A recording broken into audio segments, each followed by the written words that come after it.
Next, we got Ryze, Son of Rome. Now, if you haven't played Ryze, it's kind of got the feel of these other hack and slash games, or like, for instance, like Batman Arkham, the Arkham series. Except when you got to hit certain buttons depending on whatever pops up to make a quick time event. Fantastic looking game though. Really stunning graphics, even still to this day. I don't know how well received it was, so once again, I'm going to be putting it at solid. Next, we got Halo. There's not much to say about Halo that hasn't been said about Halo. No matter what anyone says about Halo, where it's at right now, anything like that, Halo 3 and Halo 2 were somewhere in the top 5 multiplayer games of all time. Halo 3 had the Bungie file share, before game consoles had create clips and share and stuff like that. You could literally take screenshots in the game. You could watch your own replays. You could send clips to your friends, share them over Bungie. You could track your stats. You could forge your own maps and game types and then play other people's maps and game types. This was all on console. Now, a lot of this stuff has been possible on PC, but even to this day, if you can name me one game other than maybe like Fortnite or something that has all of those capabilities, you can't. Halo was so ahead of its time, and that was all on Halo. That wasn't like Xbox didn't have clips and stuff at the time. Neither of the consoles did, and Halo just, we're talking about a masterpiece. Halo 3 specifically. The first games were when they came out, they were the best of the best. We're talking about campaigns that were phenomenal, a protagonist that everybody loved. The soundtrack, come on. There's not anything that Halo got bad. The balancing of the guns, those are moments in history. And it's like Halo is on the Mount Rushmore of multiplayer shooter games. Halo is at the forefront. Without Halo, none of this other stuff would be anywhere as big as it is. Without SOCOM, none of this other stuff would be as big as it is. So, undoubtedly, Halo, legendary. So next we got Conker's Bad Fur Day, or Conker Live and Reloaded.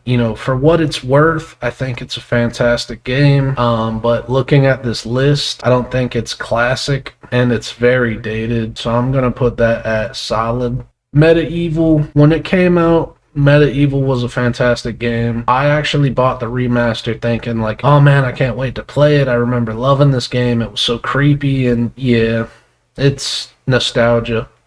The game got really stale really fast. I'm going to put it at a decent.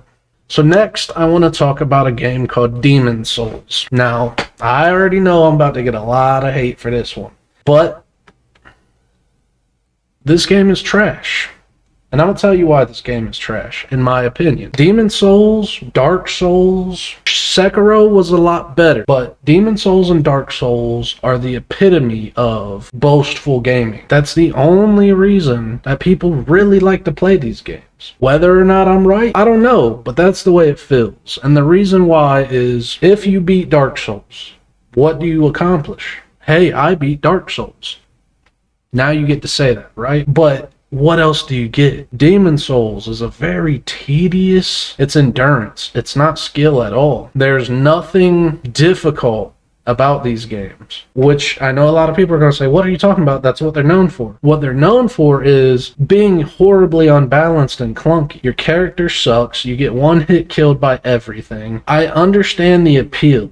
I have always watched these games and gone, man, it's a dungeon crawler. It's cool graphics. Every time I play a Dark Souls game, Demon Souls, Sekiro is a little bit better because there's at least different mechanics to the game, like the grapple hook and things like that, the kunais, so on and so forth.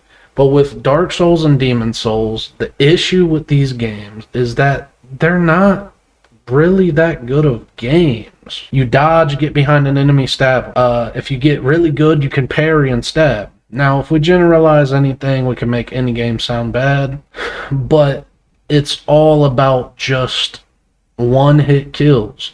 Can you make it to the next checkpoint? And it's not like a resource game where it's like, oh man, I don't know, I might freeze to death or something. It's literally like, I don't know, a stupid chest might grow legs and eat me. And I know to some people it's like, oh, well, that's cool. Well, it's not cool, because a game that would essentially take 6 to 7 hours to beat is now going to take you, 30 days to beat, because you just keep dying in the same spots. I get very frustrated playing games like Demon Souls. Trash. I'm sorry. I know I'm going to get hate for that one. I don't get the appeal.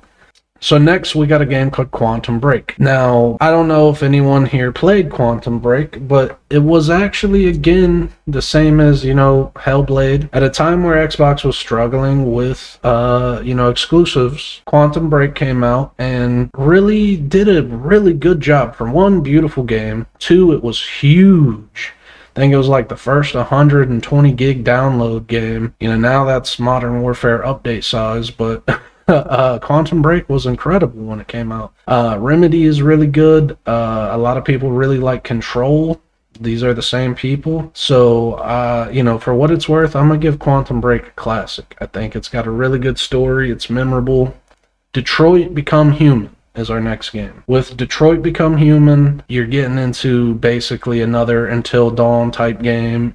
You're walking around, you're talking, you're doing this and that. The acting in it's phenomenal. The possibilities. It was funny, I played like half of it, and then I watched my girlfriend play most of it. And she actually got an ending only 1% of the people who played the game got, which to me was insane. I'm like... wow, so 1% of the people who played this game got this ending. At least that's what the ending screen said. So I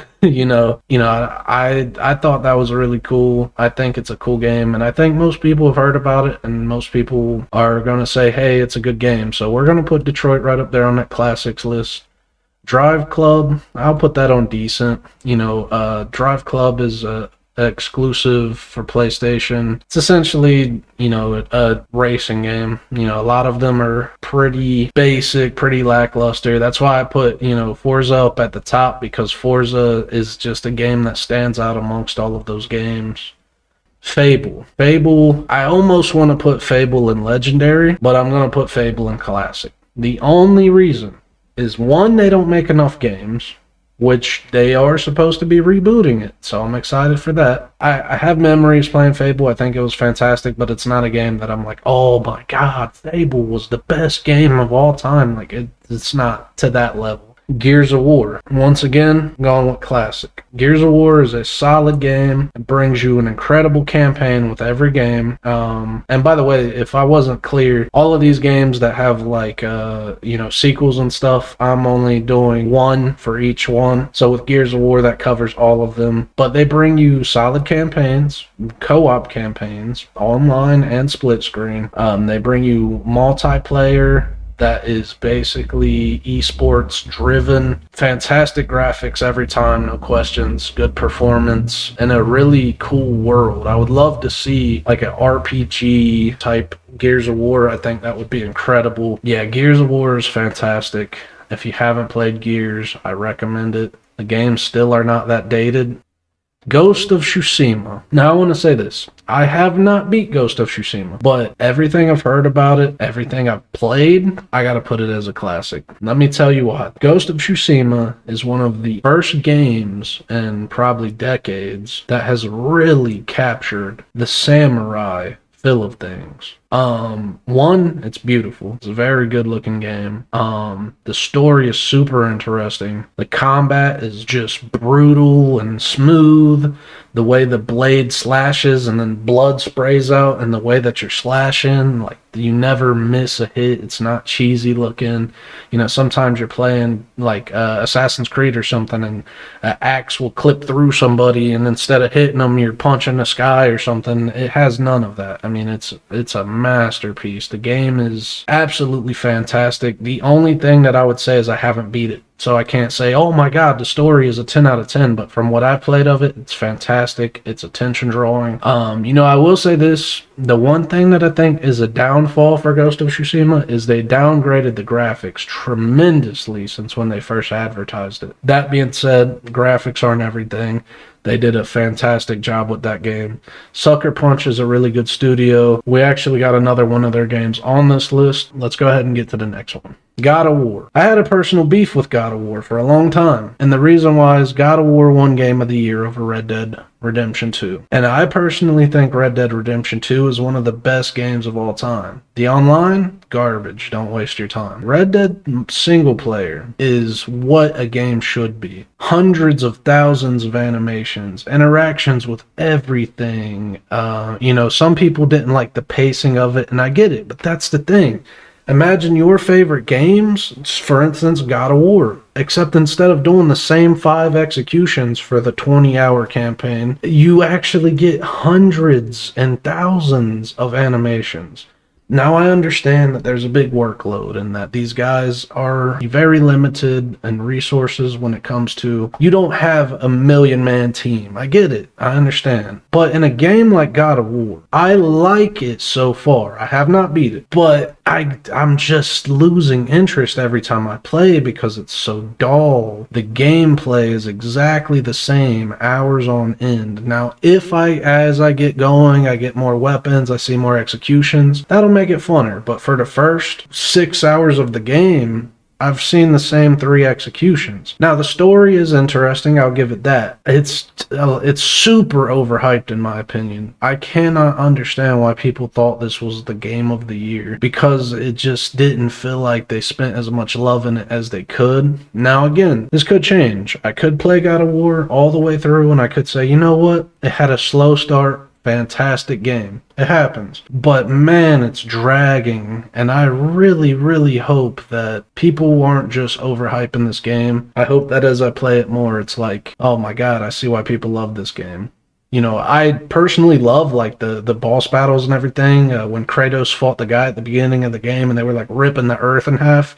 That was nuts. But the basic combat is so repetitive, it's almost excruciating to me. But with that being said, I will say it's a classic. Everyone knows what it was. It won Game of the Year. There's no debate. Gran Turismo, that's next. I don't really have much to say. Another decent racing game. Next is Infamous.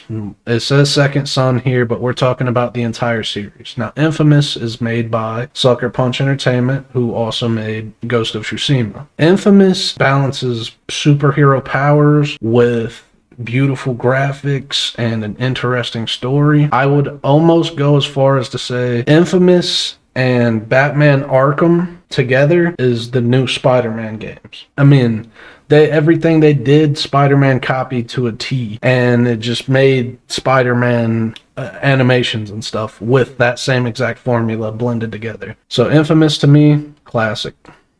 Jet Set Radio. Classic. If you never played Jet Set Radio, it is an original Xbox game. Very, very good game. I mean, there's still not really games that come out like Jet Set Radio. It did its own unique thing. The formula was incredible. I would love to see like a remaster or even another game, or even just that game put out and being able to buy it on the store. I don't think you can actually get your hands on it anywhere unless you have the original Xbox. But Jet Set Radio was... I mean, what? I would have to make a whole video to explain it to you guys. Just go check out Jet Set Radio on some videos or something. Really solid game. Next we have Killzone. As someone who was a big fan of Halo, some of the Call of Duty games, stuff like that, I never understood the appeal of Killzone. I think there's a weird thing that happens with a lot of people who are limited to one console, and I get it. I've been broke before and not been able to choose what I want to play and had to play what I had. But Killzone was a game to me that was never good. Even when I was a kid, it was like, meh, I would rather play something else. And that's bad. I've played the new one, I played the oldest one, and then I played like, I think the third one, and I get it. I think they're decent. It was like they tried so hard. Sony was trying so hard to make their Battlefield or Call of Duty game, and Killzone just wasn't it. It just, I'm gonna give it a decent. Killzone is classic. The name is classic, but just like Medieval, it's just not that good. Next, I want to talk about something that a lot of people forget about. Xbox 360 had a game called 1 versus 100. And the way 1 versus 100 worked, you got to go in. It was you and 100 other players basically playing trivia. And you had to answer with each button on your controller would be another answer. And whoever won ended up winning and getting whatever prize it was. I don't remember. I could tell you this. Me and my friends played this game a lot. And it also utilized the Xbox avatars. So it was like they added this avatar feature. Now your character's on the screen. It's just kind of like a big 100 person trivia with like the Wii people or the Mii's or whatever they're called. Like it was a really good game. I would almost put that at classic, but it wasn't as well remembered. But I'm going to go ahead and put that at solid. Project Gotham Racing is one of the rare gems in racing that actually does a good job with paving the way. When Project Gotham Racing came out, it was absolutely insane. The realism on the cars, you already had games that came out that had nice cars and stuff, but when it added the sleek to the cars and the handling and the customization and everything, like Project Gotham was incredible. And one of the craziest things that I remember about Project Gotham is you actually had like these showcases of your vehicles. You could walk in and out of your garage, just walk through, view all the cars, take them on test drives, and it was like, I don't know, it was really, really solid though. I don't know how many people remember that game though, so I'm going to just throw that up at solid, but I personally would almost say that it's classic. This is accidentally a screenshot that I added. Next, we have Ratchet and Clank. I'm going to go ahead and throw that at classic. I don't think anyone would disagree with that. Ratchet and Clank is one of the games that still to this day upholds. It's a fan favorite. I'm pretty excited to see the new one, the Shifts in Dimensions or whatever it's called. Next, we got Resistance. PlayStation had a game called Resistance that felt like Call of Duty and Gears of War had a baby. Now, I will say this.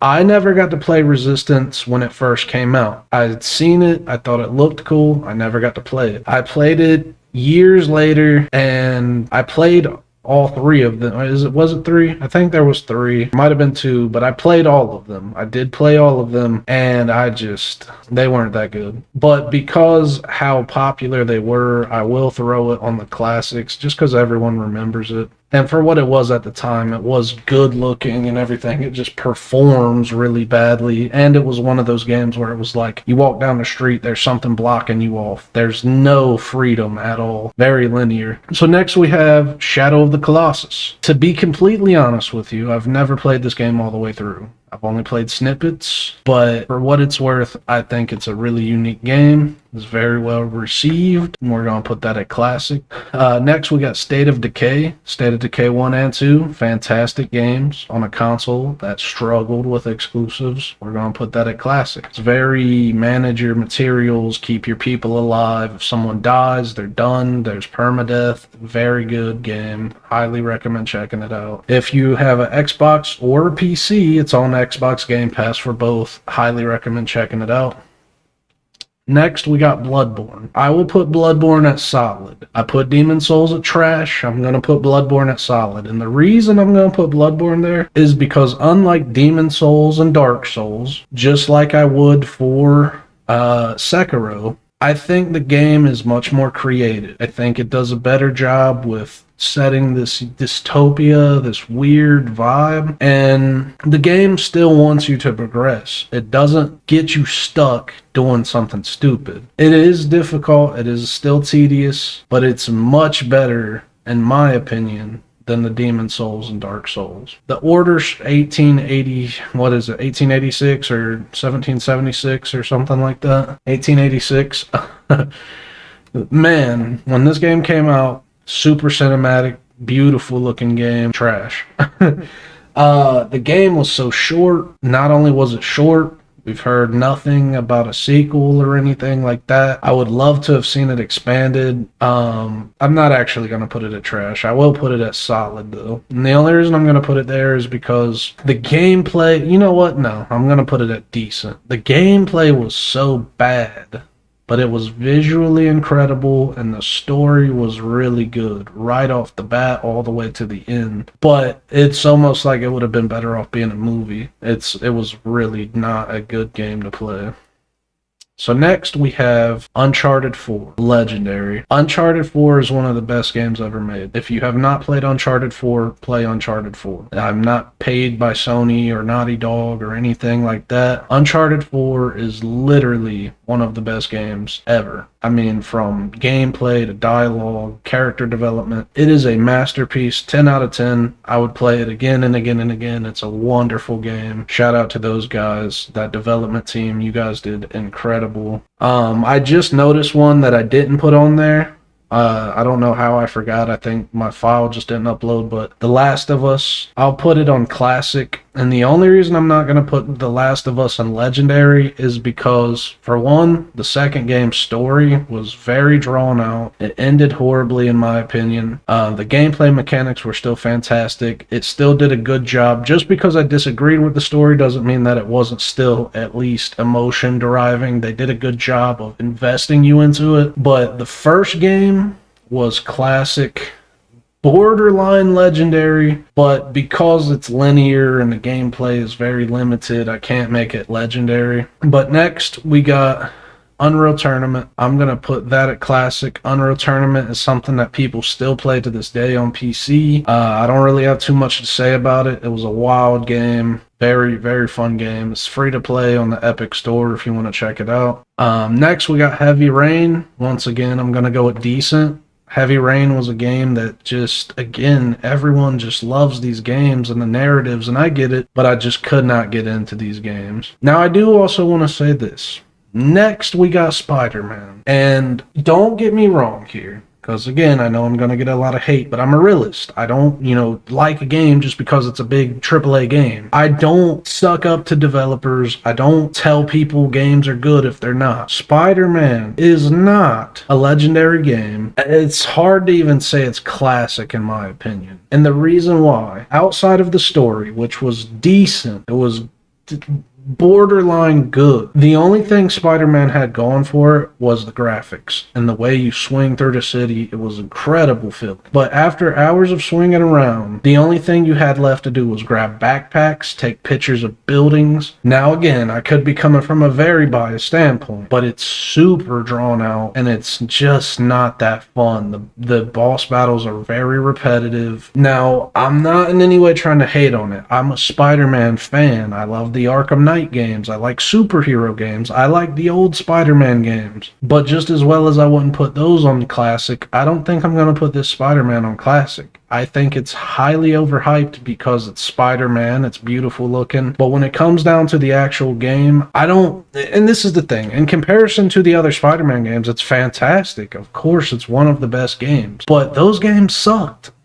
Looking back, those games were terrible. We were just kids and it was Spider-Man and it was cool. But when you're looking at something like that compared to Uncharted, Ghost of Tsushima, Spider-Man is so repetitive. And I just can't put it on classic. I really can't. I'm going to put it on solid though. It's very boring. But they at least did craft it well. Now that's up there with games like Bloodborne, Little Big Planet, Sunset Overdrive, so on and so forth. But next, we got a game called Nioh. Nioh 1 and 2. Nioh is Demon Souls meets Ghost of Tsushima, kind of. I would say it's almost like Demon Souls meets Ninja Gaiden. Nioh was not a game. It wasn't bad, but it wasn't great. I'll put it at solid. I think it's a game that you could play and get into. This is my list. If you disagree with it, again, let me know down in the comments. I'm always open to discussion. This is also on the spot. I didn't write this down. I may disagree with myself a day from now when I look back at it and go, oh man, I definitely know I forgot some stuff. There's games out there, I'm sure. But again, the rules were if the games had come to other platforms, then I can't put them on there. This is my Xbox versus PlayStation tier list. It's looking like, PlayStation won out. But I will say this, a lot of people claim that PlayStation's killing Xbox, which they did on the current gen, but from what I'm seeing here, they're not making too many legendary exclusives here. I mean, we got a lot of solid games here for both sides, and some of the Xbox ones are a little older. For what it's worth, I think they both have a pretty solid set of games. I would like to see a lot more competition from Microsoft this time around. Obviously, I think they do too. There's no question about it. Even the fans, who prefer Xbox are obviously wanting more exclusives. That's not a question. But the companies are going to do whatever it is they want to do with the games, and they're going to, try, like Halo's having issues, and now it's going to come out in fall 21 apparently, and that's a year from launch when it was supposed to come out. But we as gamers, we just have to be patient and just really try to enjoy things. And for me, I play every game. I'm a very avid gamer. I would love to see more creativeness and ambition going into the games from the AAA studios. But whatever you guys want to see, let me know down in the comments. Make sure if you like this video, you leave a like. Always subscribe if you like the channel. Hit the bell button or hit the bell symbol, whatever you want to call it, so you can get post notifications whenever I post. And hopefully you guys enjoyed this video. But as always, thank you guys for coming to Red's World. Stay tuned for more to come soon. And as always, I'll see you guys in the next video. Peace.